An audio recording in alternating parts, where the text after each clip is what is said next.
many of you see yourselves as problem solvers when you go to work every day? Raise your hand. Now, that's good because everyone gets paid to solve problems. No matter what your job description, it doesn't make any difference about that. What it really revolves around is problem solving. And you're going to be a better problem solver to the degree that you can use your creativity more effectively. And that's what we're going to be talking about today. What I'm here to tell you is that creative thinking tools are like the bulldozer. They will help you do things you simply wouldn't know how to do or couldn't do without them. They'll help you move that 2-ton rock and solve that problem for which you think there are probably no easy answers. And the pep talks, the incentives, the nice surroundings really are not enough. It takes tools and a process. I have personal experience with this because when we started the Center for Creativity and Innovation at DuPont, we didn't have these tools and things. They weren't known to us. And we would take people off to nice golfing resorts, feed them nice food, and let them play golf. And then we would say in so many words, you know, we've been nice to you, now it's your turn to be nice to us. We need some really innovative ideas to solve this critical problem. And we got nothing that we couldn't have gotten by staying home. We just spent more money. And the first pitfall that I'm painfully aware of is working on the wrong problem. How many have ever worked on the wrong problem in here? Raise your hand. And we all have. How many are lying now by not raising your hand? And the answer is everybody else. Let me give you a great example for that. One of my customers is Daimler Chrysler. And in the 1980s, early 1980s, when they introduced the first minivan, very popular car platform, customer after customer complained about the same thing. Poor gas mileage, they said. Daimler Chrysler looked at it very closely, and they avoided working on the wrong problem. They ultimately fixed it by just increasing the size of the gas tank. Why'd that work? It only had a 12-gallon tank in it. The 20-gallon tank was an extra cost accessory. And they realized that people were going back to the gas station so often that they thought the gas mileage was poor, when in fact it wasn't any worse than anything else. This is a critically important one. Just as important, and the thing most of us step into daily, is judging ideas too quickly. I don't know why why this happens necessarily, but I was a research manager for a long time at DuPont, and I always found that the first people to tell you why an idea wouldn't work are always the technical experts. For some reason, they love to smash someone else's idea because it shows how smart they are, I guess, but it sure does slow down the process of being innovative. How many in here have been in a meeting where you put forward an idea and it gets criticized? Anybody? And it's everybody. How'd you feel? Anybody? Not so good. Not so good. People usually clam up. They usually stop sharing their ideas. How many in this, let me ask this first table here, who here at the first table might have as many as 2 children? You have as many as 2 children. He's going to hate me for this. Watch it. When you had your first child and proudly showed it to your neighbors and family and friends, did anybody look at that child and say, you know, Mike, there really is an ugly baby? It never happens. And had it happened, you would have lost a friend over that, probably.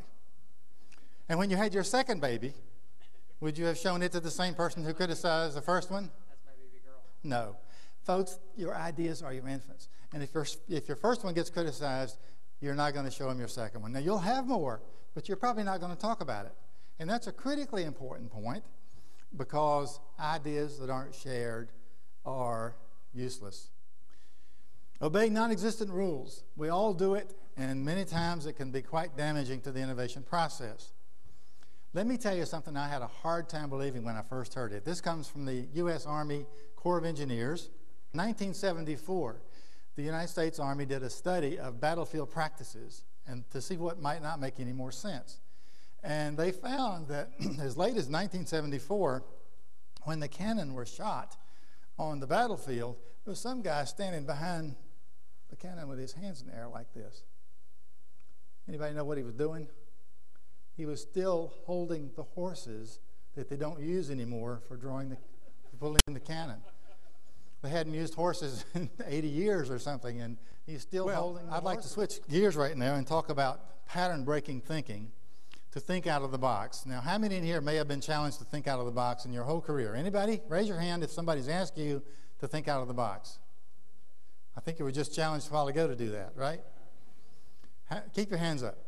How many have been shown how to do it? So that's why we're here. We're going to give you some tools to help you see that. You're going to be practicing some at your table in just a moment. So, every table now, consider yourselves a small business. You are a taxi business. You have a taxi company.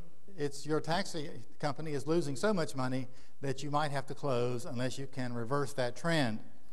And so your job right now is to brainstorm a few things you might do to return your company to profitability. Who over here in this part of the room has a good idea you'd like to share from your table? Who over here has a good idea you'd like to share? Because certainly you got good ideas over here, folks. What's your best idea at this table? Sell advertisement. Have your cab be an advertising sign. Okay, sell advertisement, have your cab be an advertising sign. Anybody have that idea? We were going to hire models, drive our cars. Could you be more specific? The top of the cab would have a gender light on it so you know what kind of cab you're going to hail. Okay. How many had that same idea? See, over there, even that's not unique. When we run this exercise, what we always find is pretty much what you've seen here, and that is people have good ideas. It's kind of like sitting around in our brainstorming meetings at work.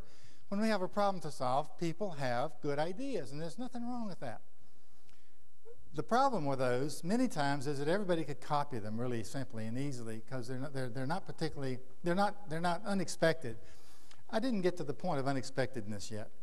The dictionary defines creativity as the ability to come up with new and useful ideas. I think that's woefully inadequate because the whole point of it for me is new, useful, and unexpected, because it's doing the unexpected before the competition does. It usually keeps you ahead.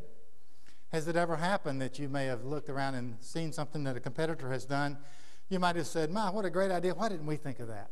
Right here under our noses. Well, they've been able to do the unexpected. So I'm going to show you one technique now that you're going to practice, and I encourage you to use back at work.